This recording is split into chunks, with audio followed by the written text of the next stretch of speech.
Kameliya, can I ask the mosque behind you? Is that the Soleimani Mosque? I think it was supposed to be the Blue Mosque. It's the Blue Mosque. Okay, all right. So I went to Istanbul one time a long time ago and toured the various sites and things like that, and it was absolutely spectacular. It was actually like right after the second Iraq War started, so there was like no tourists there, and the Turkish people were just like absolutely lovely and wonderful, and we had a fantastic time. We didn't have to wait in line for like anything. That's so awesome. Kind of the benefits of imperialist foreign policy. Yay. So I don't recommend foreign wars, but I do recommend I do recommend going to Istanbul if you ever have the opportunity. So anyway, but yeah, so we're seeing some people come in. We'll give it just maybe like 30 more seconds, and then we'll kind of get going. So I think we'll have to talk a little bit first about Varsha, all your brand new whiskey.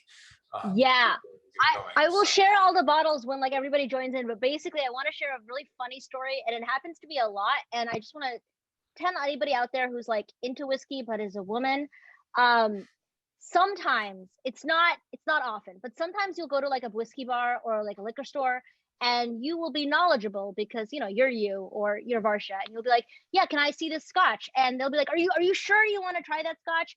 And usually the person is like a white dude, but sometimes it's just, a random person. They don't have to be white. And you'll have to be like, yes, I do want to try the scotch. But it happened today, I went to like a new store, a store that I don't usually go to because I wanted to buy some nice whiskey for my birthday, which is coming up. And I was like,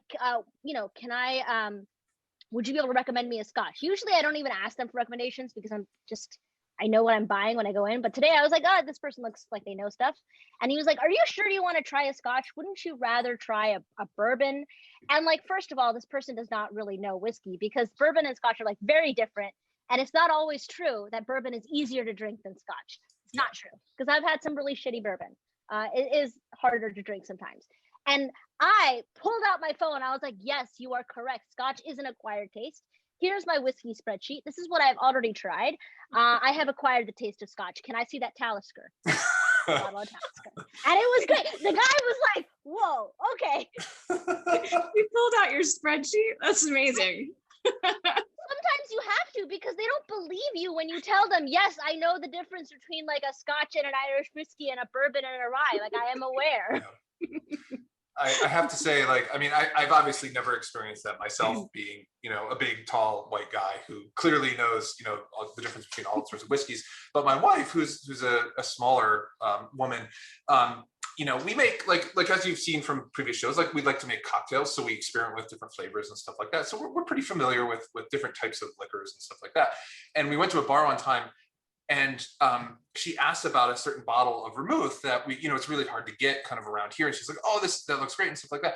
And then the guy started to explain what vermouth was to her, as if she was some alien, like visiting a different planet or something like that. And I've been married to her for a very long time. I've never seen her more angry.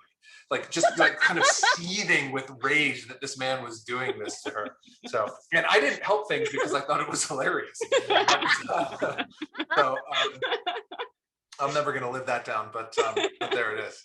I think the struggle is absolutely real. So, but I think that's actually a nice segue, because we should kind of get going. And the first question we always ask, first of all, thank you everyone for joining us. Thank you to our guests. Our guest today is Professor Kameliya. Sorry, I'm gonna mispronounce it now because I've been drinking since then. Atanasova. Is that sort of right? Yeah, sort of. Yeah. Sort of right. Okay, I'm very sorry. No, she is an assistant professor at Washington and Lee University, which unfortunately didn't recently change their name, but that's another story entirely. She took her PhD in religious studies from University of Pennsylvania in 2016, and also works on the Ottoman Turks, Sufism, and all sorts of really interesting topics, which we'll get to in just a minute. But the first question we have to ask is, Kameliya, what are you drinking tonight? So I'm drinking this Turkish tea, which is currently brewing in my wonderful teapot with a cat on it. So consistent with my love for cats. And I love it because it kind of brings me back to, all the things that I haven't been able to experience during the pandemic. Like being in Turkey, going there and just kind of like, the teas everywhere. And you're living this kind of like heavily caffeinated existence, but it's also kind of sweet because, I drink my tea with a lot of sugar. And so it's just kind of like the perfect combination of things. And so it brings me back to, going to the archives, like getting on the ferry, all of this, just one of the best things about what we do and what I do. So it's been a little bit of a nostalgic trip for me. But it's also nice because it is, again, like fairly caffeinated. So, in like a half an hour, I'm going to be flying. And Turks don't just like tea, right? Like they love cats as well. So, I mean, the teapot is very appropriate, right? Yes, yeah, there's cats everywhere, all over Istanbul. I think in other cities less so, but I think that there is something special about the cats in Istanbul, and it just seems like they've always been there, and people have always taken care of them. And there's even a documentary that I watched like a few years ago, a couple of years ago, that came out, Kitty, which is about the lives of cats in Istanbul and like through people's eyes, and like they give them names and they have this whole story about them, their personality. So it's really nice way of kind of connecting to people as well in a foreign place, like that connection with the animals. So That's really cool. Wonderful. Thank you very much. So Rachel, what about you? What are you drinking tonight? I am drinking a cucumber Collins that I made with some English cucumber, gin, and some mint from my garden. That is a lovely mint sprig you have there. I mean, it's like kind of like picturesque. Like trust the art historian to make sure that the cocktail. Presentation is everything. That's Presentation is everything. Yeah. That's right.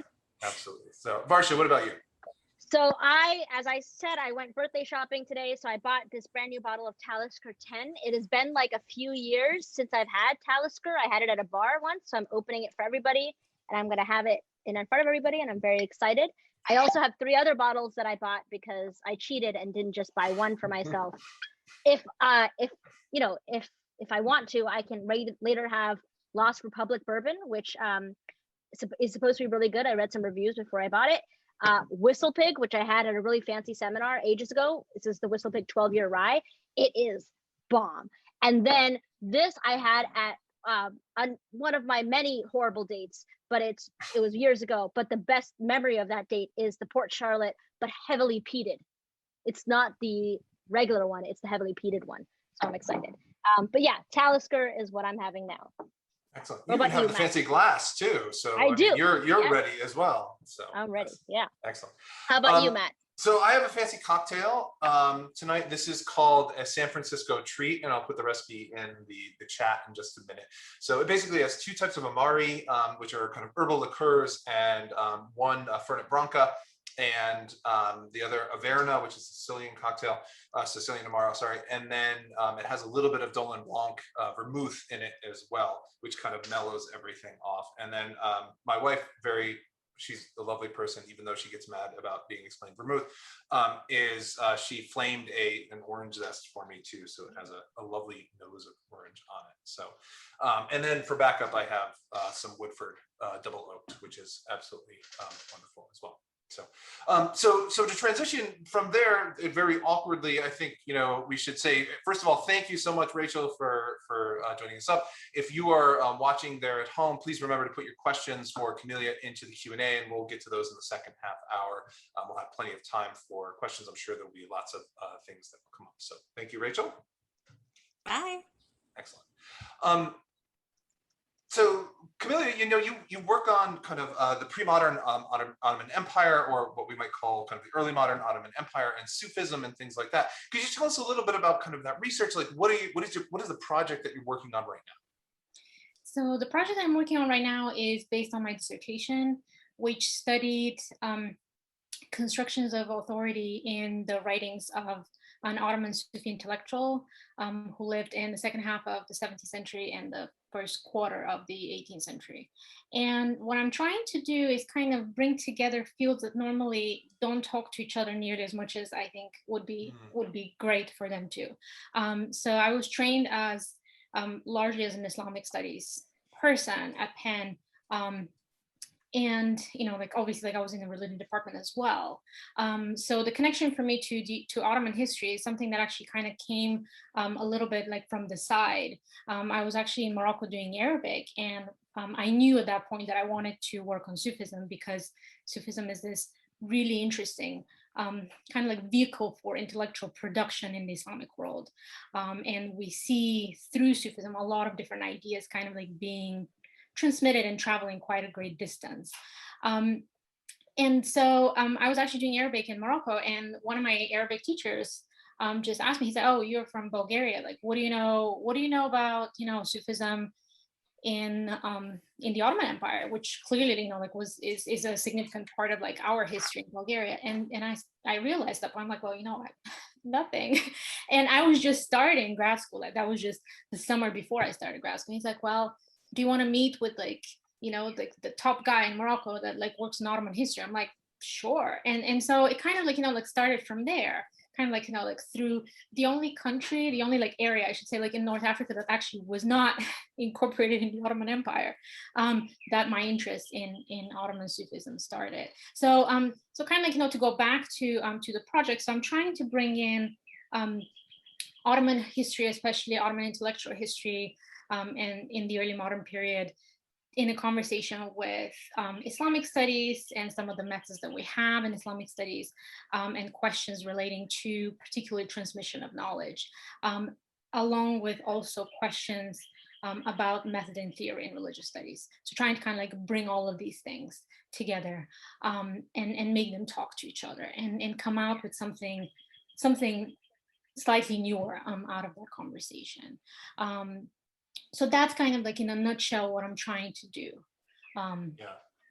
Yeah, I think that, I mean, like as a medievalist, a European medievalist who works primarily on Christianity, and I think there's often been a tension about the way, how do you deal with mystics generally, right? Like how do you incorporate them, because you're dealing with something that from, a more traditionally social scientific approach to the study of the past is something outside of that, because it's dealing with kind of ideas of transcendence. You're dealing with writings that don't conform to kind of straight narratives of events and stuff like that. And so have you found, like, is there that tension in Islamic studies as well, in your period, or kind of more generally, or is that something that's really confined to kind of the Europeanists?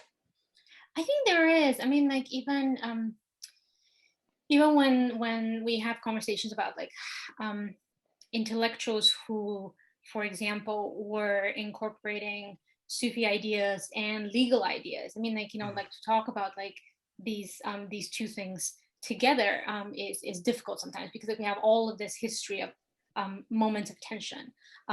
So I think if you narrow it down to, or if you're looking for the intellectual history element, I think that has been my way of kind of dealing with that tension, kind of like really focusing on the ideas and the transmission of these ideas.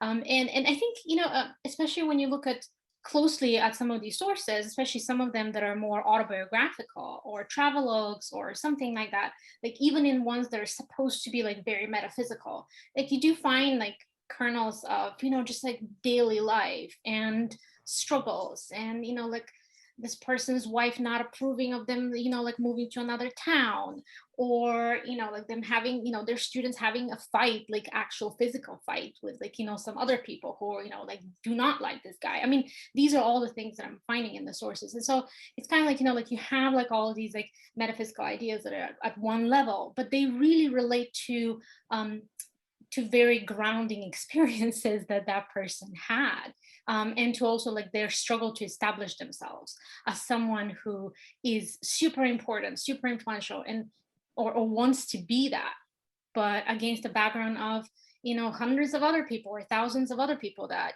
are super influential and like or want to be.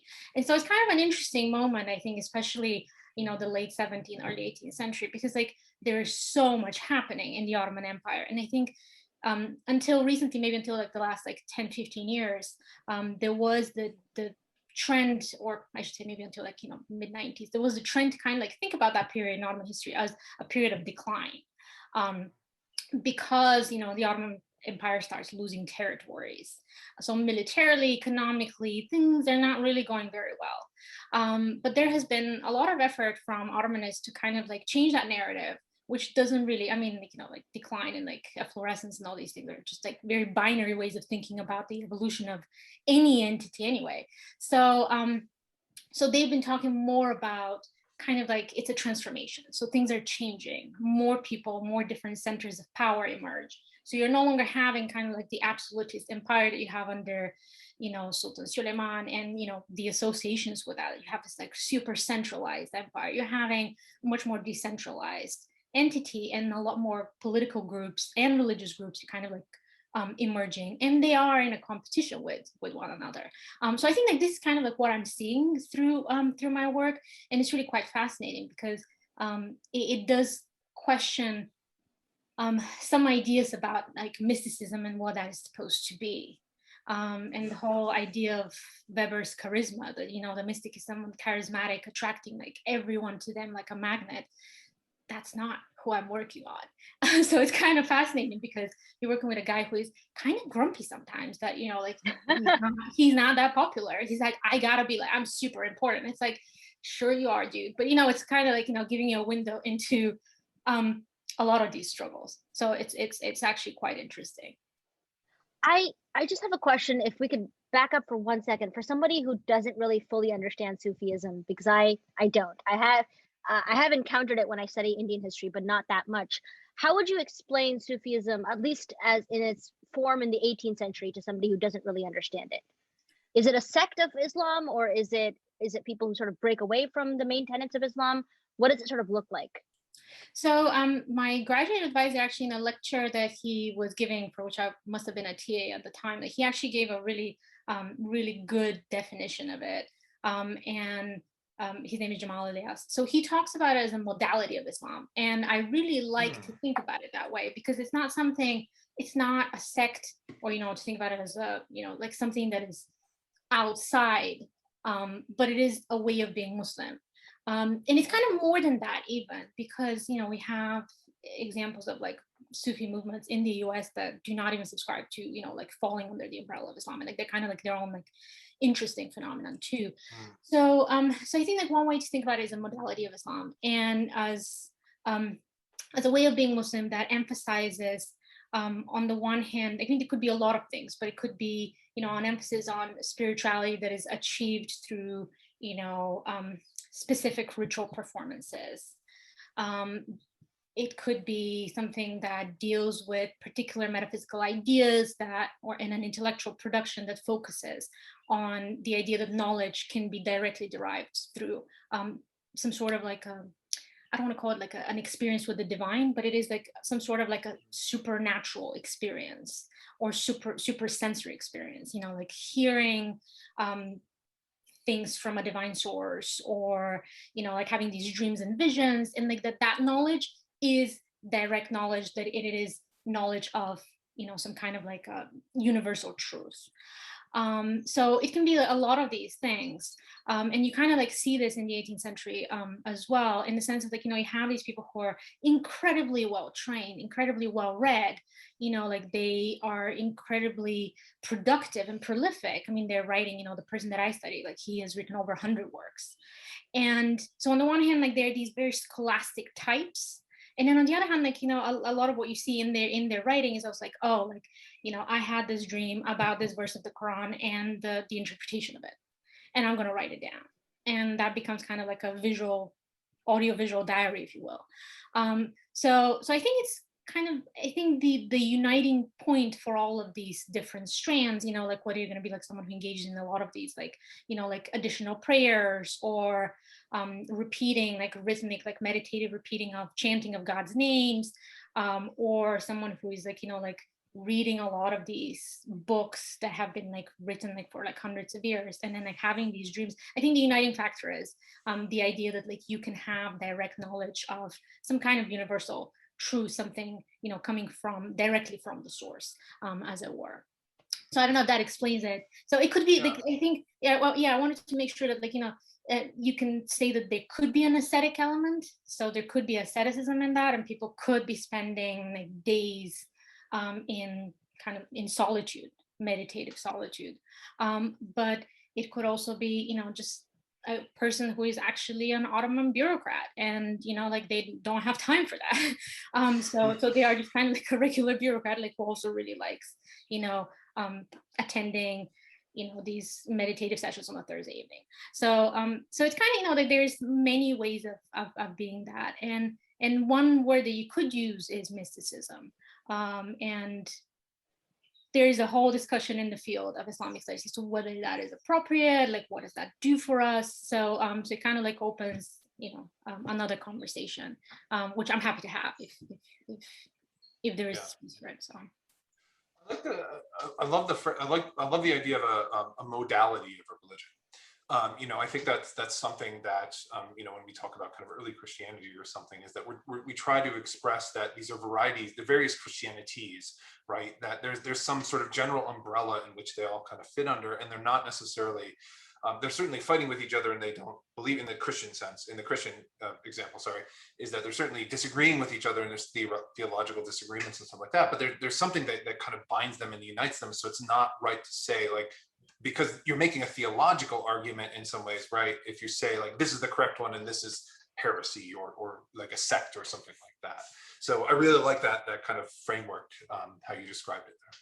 Yeah, and I think like when we talk about like like what constitutes like heresy, I think it's interesting because when you look at sources that, for example, are unhappy with Sufis and like the practices that they engage in like their communities and like these Sufi orders, oftentimes the evidence that we have of people being unhappy with the things that they're unhappy with are not are something like very, very concrete. It's like a practice or a way of engaging in the practice. It's not usually an idea.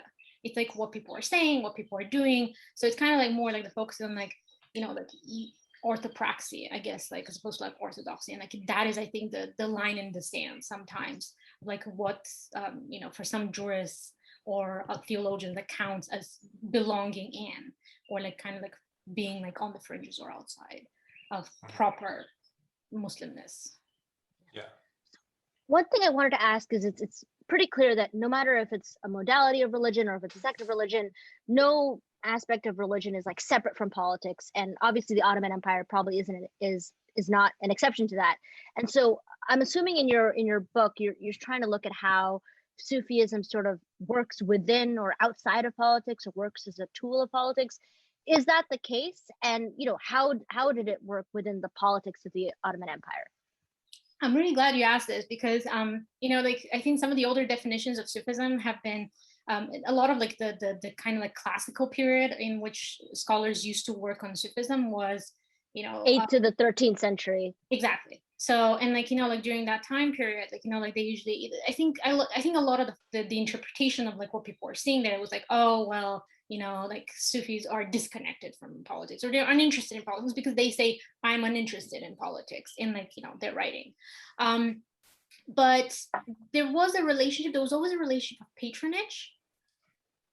So that kind of complicates things because the patronage comes from usually people who have a fair amount of wealth and influence. And in the Ottoman Empire, it's kind of, I think it's a really great example of the institutionalization of Sufism, if you will, because that's the time period in which we see really close connections between Ottoman officials and individual Sufi masters or Sufi sheikhs, but also entire orders, like the Mevlevi order or like the Bektashi order, which was basically had like really, really close connections with the Janissaries, who are part of the Ottoman army.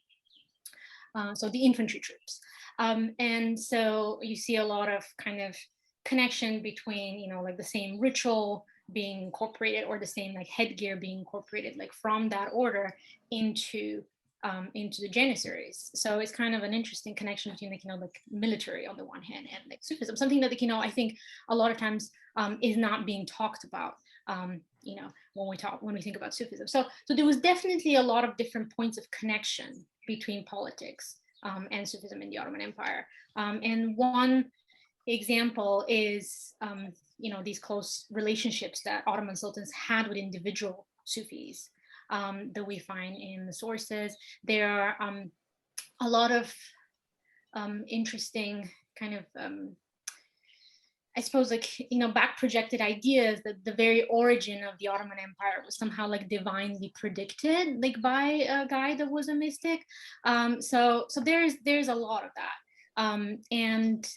There is a lot of recent literature that actually talks about how this Sufi vocabulary has been appropriated by like Ottoman sultans to try and kind of prop their own like position in power and say like, okay, like I am, you know, like I'm this like millennial, you know, sovereign, which is actually the title of like someone who like wrote about like a similar phenomenon under the Mughals. So it is definitely an early modern trend to be marrying politics and Sufi ideas. And what I'm working on is kind of like the other side of this, which is, well, what did Sufis do? You know, as far as these same questions are concerned, like, did they go along for the ride, or did they actually, you know, have other opinions about this? And I think the interesting thing that I see is kind of the appropriation of, or the appropriation back of these Sufi ideas for someone like the person that I'm working on, is Kabur, who claims his own authority with those same terms. So he's kind of like takes these same terms that, you know, like some you know, like Ottoman sultans and various other early modern rulers have used to try and say that, like, you know, like, this is why I'm in power. I'm, you know, like divinely predicted to have been, to be like here and to do the work that I do. And he takes these terms and he says, well, actually, no, like Sufis are the ones that like need to be even above sultans. Sultans need to consult with Sufis because we're the ones that are actually closer to God on that hierarchical standing.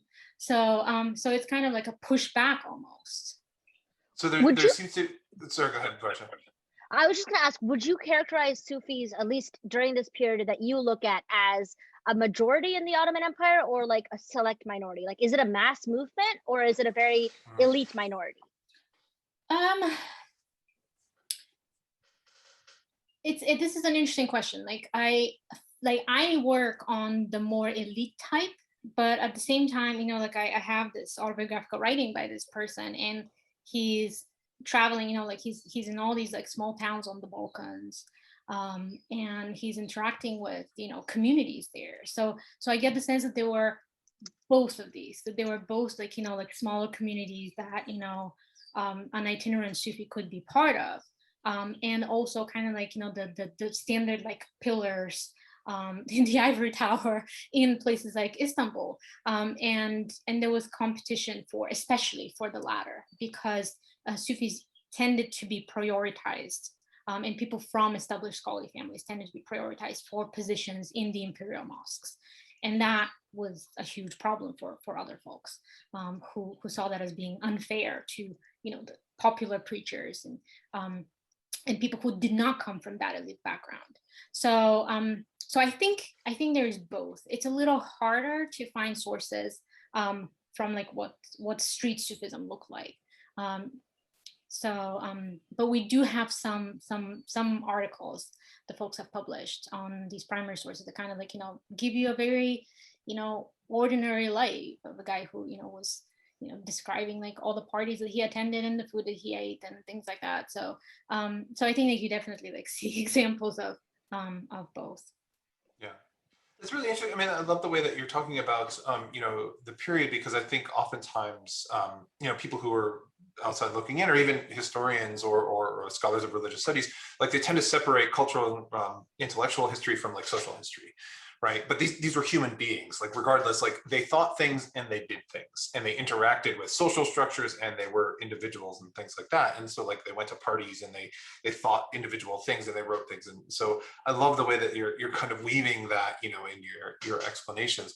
One of the things I wanted to go back to, and we are almost at the half hour, so please, for our viewers, like if you have questions, please put them in the Q&A and we'll get to them in just a minute. But before we do that, I have a question, which is, you know, you're talking about kind of this tension about the Sufis, and especially the person, the main kind of figure that you're interested in as an advisor to the Sultan, about this tension about a hierarchy, right? Is like, what is the relation of Sufis to the Sultan himself? And one of the phrases you use, which I was wondering if you could talk a little bit about, is pulling back the language of Sufism. Like, could you explain kind of what you mean in that, in relation to that relationship between like he and the Sultan or something like that? Right. So there has been like some like really recent scholarship, like from the last like 3 or 4 years, in Ottoman history, that has demonstrated how Ottoman political discourse was heavily laden with Sufi terms, Oh, okay. and how like these Sufi terms were basically appropriated and used by rulers in consultation with Sufis, to back up like their own authority and to kind of like build their authority as like not just, you know, something mundane and something that is, you know, taking place in this world, like something worldly and material and like, you know, all of that stuff, but their authority actually transcends that it's something that like they are basically divinely chosen, that the Ottoman Empire is a divinely chosen entity to exist.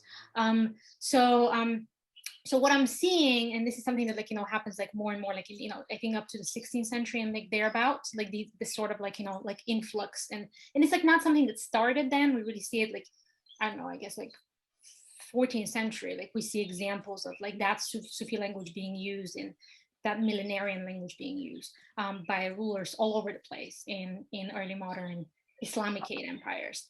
But you really see that, you know, kind of like more consolidated in 16th century, in 16th century Ottoman Empire. So what I'm seeing in the 17th century, like in the work of this particular person, is kind of reclaiming the vocabulary. You know, and one of the terms that like people have used is Qutb al-Alam, which basically means like the axis mundi, or like, you know, like the pillar of the world. And this is a term that has been used by sovereigns. But he uses it for himself, and he says like, well, no, like the people who are the Qutb, like they're Sufis. You know, that person is a Sufi, and you know, rulers need to listen to the Sufis because like they are above them. So it's kind of, you know, that's what I mean, like, you know, in terms of like kind of like reclaiming that Sufi language of power, for like their own claims to authority. Yeah, that's really cool. I do want to turn to audience questions, because William has a really good question. He asks, has Sufism affected the development of militarism in Turkey, specifically in the early 20th century? Did Sufism sort of affect how military development sort of went on? That's a really interesting question. So I need to give a disclaimer that I do not work on the 20th century. So that's a little bit out of my comfort zone. What I will say is that we do see interesting examples in the early 20th century. That's kind of like a secondary project that I'm actually working on, the intersections between the military and between like army and ideas of war even, and Sufism in the Ottoman Empire. We do see examples of Sufis actually being recruited, of volunteers that go to the battlefield during World War I. So, and they're Mevlevi. And it's interesting because like, you know, like they become this like Mevlevi battalion, and they, you know, like they're given military ranks which correspond to their ranks in their Sufi order. So the people who are like higher up the hierarchy like get like, you know, the higher military rank, and like they you know, and they go, and like the idea is that they will actually go and they will inspire the soldiers, and so it's kind of an interesting, you know, the interesting idea that like you're gonna actually like, you know, like with this, you know, they go with like songs and poems that are like Sufi songs and poems, and these kind of become kind of converted into in service of the state. So that's kind of like my window into that time period. So that's an example of like what I know, and it's really interesting. So I don't know if it's militarism, but I think like the connections between the community and like the brotherhood in the Sufi order, and kind of like similar ideas in military ranks of like, you know, all these men who are kind of like, you know, in a sense some sort of a brotherhood, because, you know, like they go through like these same things. I think there is a connection there perhaps. So I think like that's normally, you know, I think people have not necessarily linked Sufism to militarism. Usually, you know, like we have examples from a lot of contemporary states that have used Sufism to actually counter extremism, because it's like something that is like seen as like being more moderate. And I mean, it's hard to tell, right? I mean, things can be like moderate or extreme depending on a lot of things. So it's like I don't think there's, you know, you can really think about it as one way or the other. So so I think that there is examples for both in a sense. Yeah. Yeah, I think that's really interesting. I mean, you deal with this in the history of Christianity as well, is that the people think of certain types of religious experience as moderating forces. But then if you actually look at the sources, it's like, that is not what's going on at all. And it, you know, it varies between different kind of thinkers and ideas, but so the blanket statements become really problematic there sometimes. So one question was Michael had from our audience was actually kind of pulling back a little bit of it. It was about kind of the role of Sufism specifically in the Ottoman Empire versus kind of elsewhere. Like, was this kind of the main place in which Sufism was kind of thrived, or can it be found kind of elsewhere in your period around, you know, late 17th, early 18th century? I'm thinking of the Mughal Empire. I'm sure that's what Michael is thinking about. Yeah. Mm-hmm. Yeah, no, I think it's definitely an early modern phenomenon that Sufism is kind of like doing similar work across these different empires that all, you know, can be described as like, you know, having, you know, some sort of like a majority, well, not necessarily majority Muslim, but like, you know, kind of like having like this like Islamic intellectual trend like through them. And like similar ideas of like sovereignty and what that entails. So like definitely you can see it across. The Ottoman Empire is interesting because it is kind of the longest lived empire at that time. So you do have more time to kind of like see this happen than, for example, you know, the Safavid Empire or the Mughals. So you kind of like see it more. You have a little bit of a larger window into that relationship between Sufism and politics in the Ottoman Empire than you have in other places. And I think like that's the major difference. But you can see, I mean, like Sufism was at the origin of the Safavid Empire as well. So you know, before the Safavids became Shi'i, they started off as a Sufi order, actually a militant Sufi order, and like to bring it back to, you know, the idea of militarism. So you kind of like see like the connections in a lot of these different places. And it'll be really nice to actually see like more comparative work being done, which I think that people are not doing because it just involves like an insane amount of languages. But it is something that I think it'll be really wonderful to see more of. So I think this is something I just want to very briefly follow up, and then Varsha, I'll let you. But like, I think sometimes this is something that people forget is like, so what languages do you need to know in order if you want to study the Ottoman Empire in the 17th, 18th centuries? At the very least, Ottoman Turkish and Arabic. Yeah. So, but it's a polyglot empire, I assume, right? At the same time, right? Because it encompasses a wide variety of peoples and places and things like that. So depending on what you want to do, right? Like it's a much wider thing that you could actually encounter.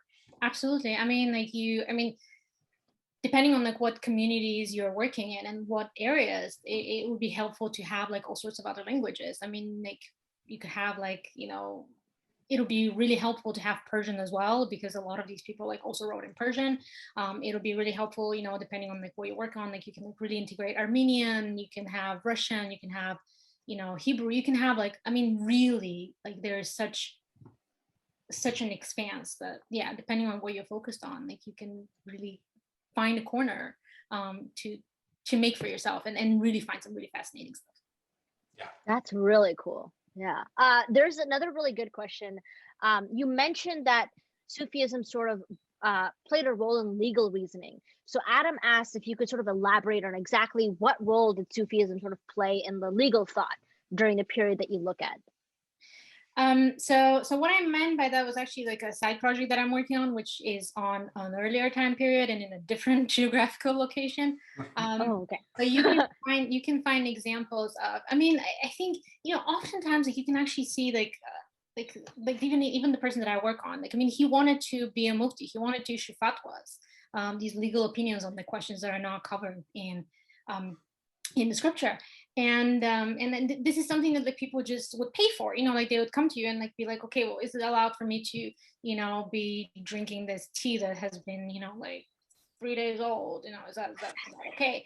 And then the movie has to get into this whole reasoning of well, what parts of this might not be okay according to what we know about drinking fermented beverages. So so I guess what I'm trying to say is it was something that people did engage in. Islamic law is something that continued to happen and continues to happen as people are asking questions that are new questions that haven't been asked before, questions in new environments. I mean, there were even questions about how do you pray in outer space, because there was a mission that sent a Malaysian astronaut in space during Ramadan. So it's well, how do you deal with all of this? So that was something that you see in the Ottoman Empire, obviously, as well.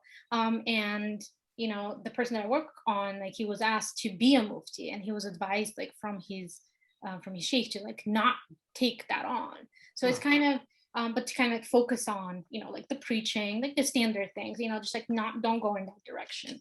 And I'm still trying to figure out exactly why, but I guess my point is that you could be a Sufi, and you would still be trained in a lot of the things that an Islamic legal scholar would be trained in, because people basically read a lot of the same books. I mean, this is another project that I started working on kind of surprisingly this spring, and I'm realizing there's a lot of overlap between kind of the traditional education that people would get in the Muslim version of a higher education institution, the madrasa, and and this is where bureaucrats would go, and kind of scholars would go, and legal scholars would go, and Sufis, and they were reading the same books. So in that time period, at least the 17th century. So there's quite a bit of intellectual overlap, and sometimes the person who was Sufi could be the legal scholar. So there wasn't, I think we tend to see the tension between those, and sometimes that tension really is there on methodological grounds. It's well, you need to be using your reason to deduce, what the ruling is supposed to be. You can't just is it okay to derive it from a dream? It kind of opens a whole can of worms. It's well, what is, where is the limit? Yeah, I mean, I think this leads to, this is always kind of it's always a problem that's perplexed me. So my PhD is in history, but I teach in a department of religion now, and so these are kind of questions that I'm confronting. And you seem to be suggesting this too, is that if there's a fair amount of intellectual overlap, and sometimes as you just said, the Sufi guy could be the legal scholar, and sometimes he's not, or sometimes the other guy is, or something like that. How hard is it in the 17th century, for example, to point out that guy's a Sufi and that guy's not? Where's the line? Who and who's dividing, who's deciding where that line is? Do you have to sort of claim it Michael Scott does in The Office, where he says, "I declare bankruptcy"? You have to be "I declare Sufism"?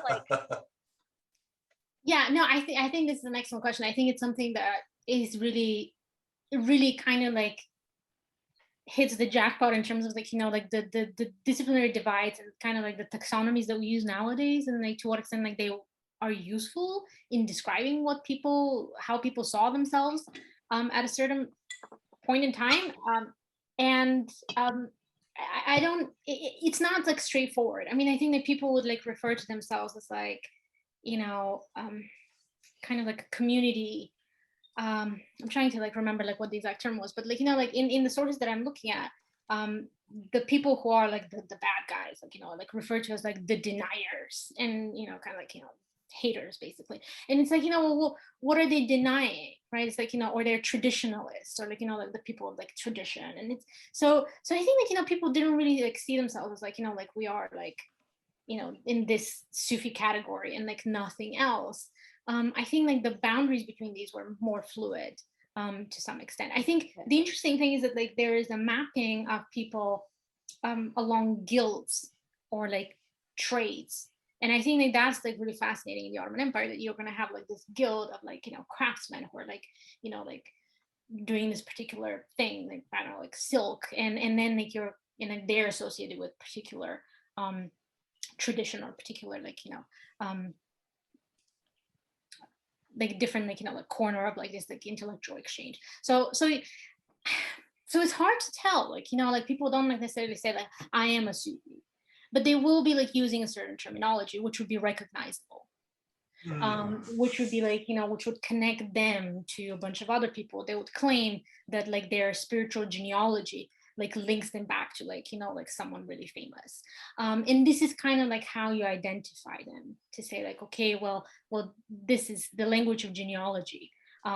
And the language of, like following the thought and using the vocabulary, the technical vocabulary of like really famous people is like what like signals people, kind of like identifies people as like belonging to these like Sufi orders. But like it doesn't mean that that was the only thing that they did, nor does it mean that like that's how they saw themselves, and they're like, I'm 100% Sufi and like nothing else, or like I'm 90% Sufi and I'm 10% like Google Scholar. So I think it's it's hard because I think a lot of these people were Renaissance people. I mean, and they were proficient in like all of these different things, and so it's hard to just kind of like put them in a box.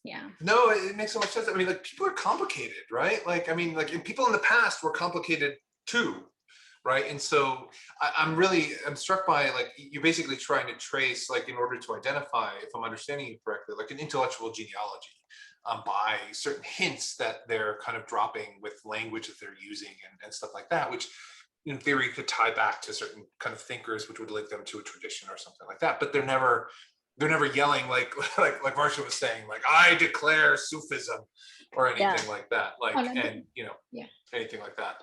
No, and they are name dropping all the time. I mean, it's kind of like, academia sometimes it's like, oh, so said, and it's like, okay, great. Now I know what you're reading. So this is sort of a question that builds on a lot of the questions that I asked about like politics and Sufism. Today, Sufism, depending on who you are in like, the Middle East, it's seen as like not just eccentric, but like a threat, especially by like, the Islamic State and like other sort of people. When did that sort of transition happen? Because I'm assuming in the period that you study, Sufism wasn't seen as a threat by everybody, but today it is. Is there like a reason why that happened? I think it was always seen as a threat by people who are threatened by the authority and the popularity of Sufi orders. And like when we think about like Sufism, I work on a very like scholastic type of Sufism, but a lot of these folks, again, like they were part of communities, and they enjoyed tremendous popularity in these communities, and usually like like normally they do. And like even the person that like I studied, like he got kicked out of one town, like people loved him in like the next town over. So so I think like it's a problem of competition. And it is something that we do see in the 17th century, as I mentioned before, kind of like a competition between people who thought like, well, like, why are the Sufis, why are all the people like from like, like the elite families like getting all the appointments? Like, why aren't we, who are working just as hard, why isn't it a more equal like playing field? So so I think it's always been about that. And I think that this is a question that like we've talked about with my students.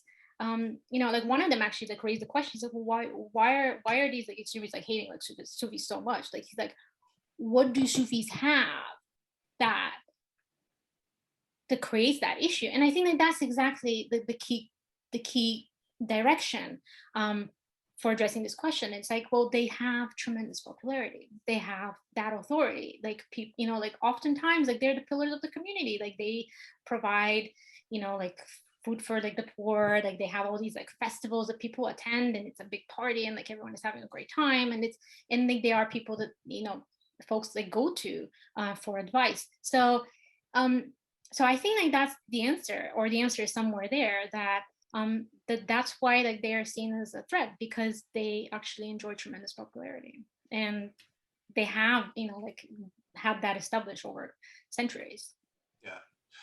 Kind of building on that, another audience question, William asks about kind of within the Ottoman Empire, like kind of the location of Sufism is best to your knowledge. Like, is it something that's concentrated in the capital? Is it spread throughout kind of the extent of the empire? Like, is it like where is it found? Is it more urban or rural, or I think it's all of these things.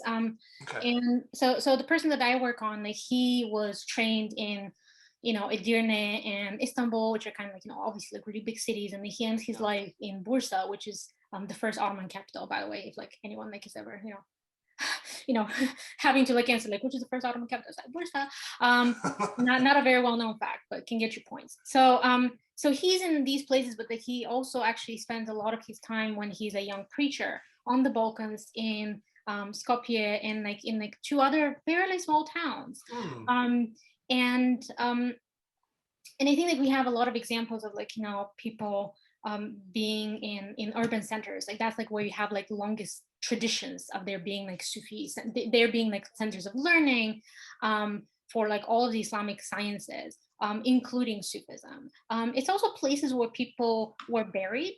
Like those places kind of like become a magnet for Sufis as well. So you kind of like see, both small towns and like medium and large cities like becoming these centers for Sufism. So so you really like see examples of it in various different places, and it might look different, right? The kind of stuff that people do like might be different, but I think you do really see it like kind of like all over. And we do have examples of the Arab provinces, which obviously like had an established tradition of Sufism before, like once they're incorporated in the Ottoman Empire, like that continues, and they they kind of like boost that sort of Ottoman arguments or claim that like, oh hey, like like we're connected to like all these like sources of like Sufi learning and like Islamic learning. So kind of like feeds into like the claim that the Ottoman Empire is an Islamic empire. Okay, interesting. One question that I have, as we ask a lot of our guests this, is there like a, maybe not pop culture, but is there like a literature or like movie or something that you usually use to show your students, to talk about, to tell your students about either the Ottoman Empire or Sufism specifically? Like obviously I can go out and read like Rumi's poetry, but is there something that you use to sort of talk about Sufism in your class? It depends on what type, like where we're locating it. I think there's been, unfortunately, a lot of the stuff that is out is like actually like not, is it coming out in like languages that like, like most like students are not, they don't know. So I mean, like there was even an appearance in like one of like the Turkish historical dramas of Ibn Arabi, who is like this like superstar Sufi. So you kind of like see like these examples even in like like emerging like more and more in pop culture. So yeah, it's I wish there was more. I mean, I wish like there were I don't know. I wish like there was like something that was like fairly straightforward that you can point to. But next HBO drama, Sufism, 18th century Ottoman Empire. Yeah, I would think the Ottoman Empire, especially, I mean, like, is crying out because there's so many kind of wonderful stories, like so many ways that you could tell that story in really engaging ways. Yeah, there is, and like there was a song that I found which was really interesting. It didn't really like kind of like, I think it sparked a lot of like questions for my students, but like the title is like Sufi Woman. And so it kind of like, yeah, so there is, like you kind of like, you gotta like pull things from like all over the place. And yeah, so there is, you gotta be creative. Yeah. I was wondering if you'd watched Rise of Empires Ottoman on Netflix, and if so, what were your thoughts on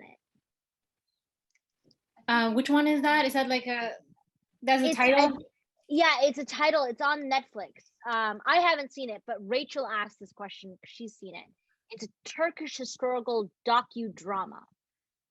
And yeah, it came out in 2020. And so, yeah. I know I haven't seen it yet. I think I saw the trailer for it, but I haven't seen it.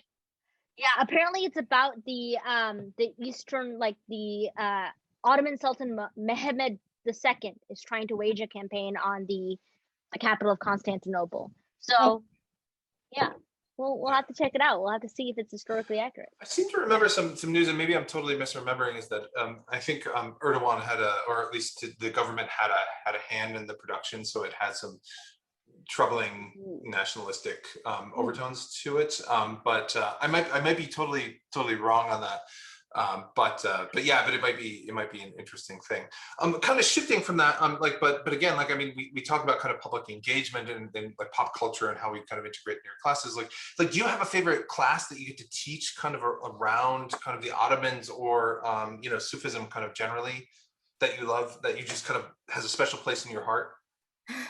I haven't actually ever, like, I haven't yet taught a class on the Ottoman Empire. Like I'm because I'm the only historian of like the Middle East in my institution. So I'm like, and the only person like working on Islam. So I'm like, I get Yikes. So you do all the general stuff. Yeah. I do all the general stuff, but it's been really, I've been really invigorated by actually branching into to things that I hadn't ever thought about as much. Like I started teaching this class on Islam in America, and it's been phenomenal. I mean, it's an experience. I mean, it's just heartbreaking, obviously, because the history of this country is. But it's been really interesting to kind of like trace back a lot of like these like kind of like like Muslims were some of the first people that came to North America as enslaved people. So it's a really different way of looking at Islam than like what I'm used to and what I've been trained in. So I think that's been actually quite fascinating as an experience, and I think it kind of like connects to a lot of questions that we're asking nowadays, and like a lot of like painful aspects of history, but important to talk about. So I think that's been actually one of my favorite classes, because it just raises questions about a lot of things that are closer to heart, I think, to Americans. So so that's been one of the things, and then I started like this class on Muslims in the movies, which is kind of like a different. So it is like like more popular culture, but like we're looking at like these like movies from the 1920s, and and you can really like see a long history of Orientalism, but like also bringing in a lot of kind of contemporary movies that have been directed by Muslims or by directors in the Middle East. So it's actually a really really great opportunity to kind of to see everything that's like happening in that creative sphere. In this one history of Islam class that I took, a history of the Middle East class, sorry, it was a history of Middle East class. The first thing that the professor showed us was a clip from Homeland of Beirut, and then like he showed us this clip and like the music behind it and all this stuff, and then he showed us an actual picture of Beirut, and everybody who wasn't from the Middle East in Berkeley was like, whoa. And so like that, I think that's one of the coolest things or most important things you can do when you take a class that's like of the global South, or like not the US. If you take a non-US history class, it's like to show people exactly what it actually looks like today, because we have a very Orientalist perspective even today of what the Middle East looks like, I think. Absolutely, yeah. Yeah. There was I think there was just a video that Riz Ahmed, the actor, posted recently talking about. I love Riz Ahmed. Right. I mean, just the portrayals of Muslims and Islam generally, kind of in Hollywood still, and how it still relies on these Orientalist tropes, which are decades, like you said, like just kind of decades old. And the inability for some reason for very understandable reasons, racism mostly, to kind of break out of these kind of issues. So I do want to acknowledge one of the things that you mentioned, like as being kind of the free radical studying, kind of the individual studying something at a university, like, because I'm kind of that myself here at Virginia Tech, is that it's very burdensome, and it can be very tiring, because you have to kind of create your own intellectual community, and it's hard because you become kind of the generalist in some ways.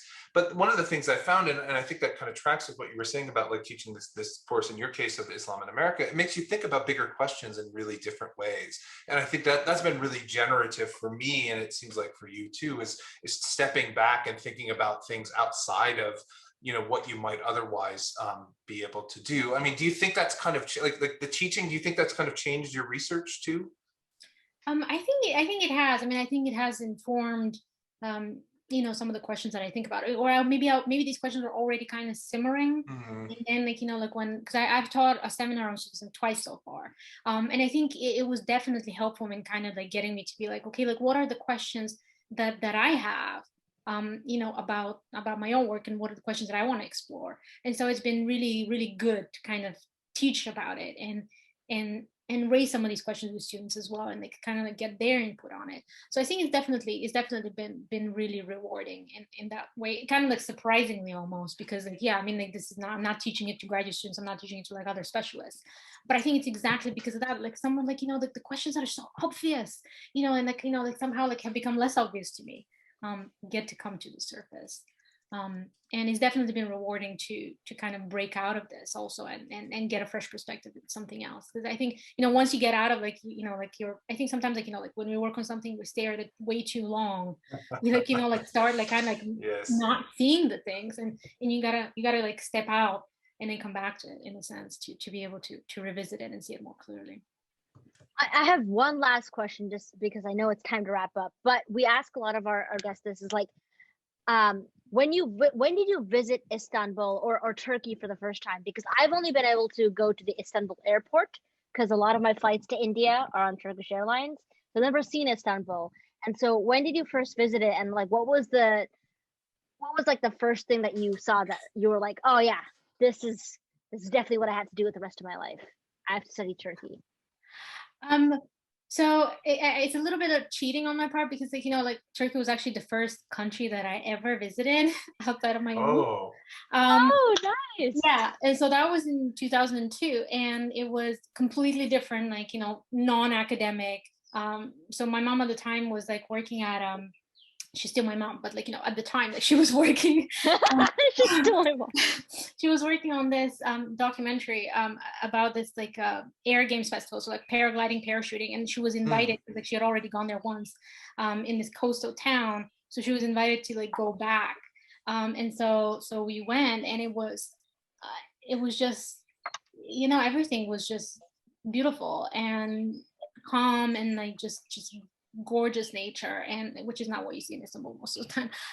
So it was kind of interesting, and I think it was a little bit of an awakening in a sense, because, you know, coming from Bulgaria, I think a lot of like what we are taught is, or, you know, like that aspect of like, you know, our history during which Bulgaria was part of the Ottoman Empire is just like terrible, horrible, like, and it was nice to kind of like break out of that narrative and see, you know, people like people in the neighboring country, you know, and like the things that we have in common, and then also and then like, you know, going to Istanbul the first time, I mean, it's just, I don't know, like I don't think that I can ever like love another city in that way. Sorry, Philadelphia, you know, but it's just really it is, you know, it's absurd. I mean, I was talking to like colleagues, and they're like, there's no reason why you would love it, you know, it's dirty, and it's like, you know, like chaotic, and there's so many people, and it's like, no, you just you cannot not love it. I mean, if you don't, there's something wrong with you, because it's you know, it's